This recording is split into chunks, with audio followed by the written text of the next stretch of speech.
Ms. Hollingsworth. Good afternoon, Chairman Graves, Ranking Member Cummings, Chairman Issa, and members of the committee. I am here today as a member of the U.S. Women's Chamber of Commerce, representing our 500,000 members, three-quarters of whom are American small business owners and federal contractors. I am Lawrie Hollingsworth, President of Asset Recovery Technologies. My engineering business, founded in 1994 and headquartered in Chicago with multiple offices nationwide, provides technical services for disaster recovery and disaster response to business and government offices impacted by fire, flood, and catastrophe, and the recovery of technology assets to return the businesses and offices to operation. We were, by the way, proud responders to 9/11 and Hurricane Katrina. As a small business owner, I appreciate the opportunity to provide this testimony and appreciate being here. Hopefully, I can impart some insights and perspectives from the small business viewpoint on the issues of political spending, campaign finance, transparency, and the prevention of the politicization of the procurement process through unscrupulous pay-to-play tactics. Our political system, which is already too full of cash-rich influence, now faces a threat of undisclosed corporate political spending. With the landmark Citizens United case, we're already seeing a flood of corporate campaign spending, much of which will not be publicly disclosed. At stake are millions of dollars in undisclosed donations that would be provided by large corporations to trade associations and other not-for-profit organizations and entities that will use the money for independent campaign expenditures.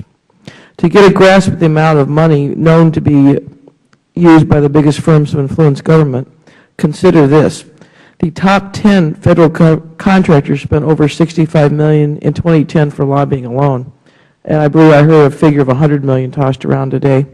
That is an amount that is considerably more than the gross annual sales of probably most small businesses, as the SBA defines them. Small business owners do not possess the resources, financial and otherwise, to compete with the enormous amount of capital, influence, and lobbyist activity that large businesses employ to gain access to and win government contracts, and I'd like to especially note single-source government contracts. Through enacting a policy, as is detailed in the draft of the President's executive order, it is my hope that by being aware of the influence that govern the awarding of government contracts, we will level the playing field for the small business owner. Currently, small business owners have only limited resources to compete with large corporations in the awarding of government contracts. While many factors are at play, certainly campaign contributions and other politically related acts of large corporations place the small business owner at a substantial disadvantage in the awarding of government contracts. While I feel that the stated purpose of this policy, which is to cast light upon hidden interests and influences in the awarding of government contracts, is admirable and desirable, it is also desirable to impact small business with additional burdens as little as possible in the process. Small business owners already face substantial obstacles and impediments to the point of entry for government contracting, so much so that many small businesses literally give up on the process. Clearly, regulations and paperwork that do not result in increased opportunity for small business is undesirable. However, if a policy is enacted that brings greater transparency and integrity to our federal contracting and political fundraising processes in such a manner that small business owners can respond without undue burden, then I feel this is a worthy proposal deserving the support of small business. The draft EO would allow the public to see the flow of money that is now hidden through third-party groups, cut-out funding mechanisms, and other political strategies that allow donors to hide their contributions. Rather than hurting small business by politicizing the process, it is very likely this much-needed transparency will depoliticize the process, help to prevent pay-to-play schemes, and assure small businesses compete fairly.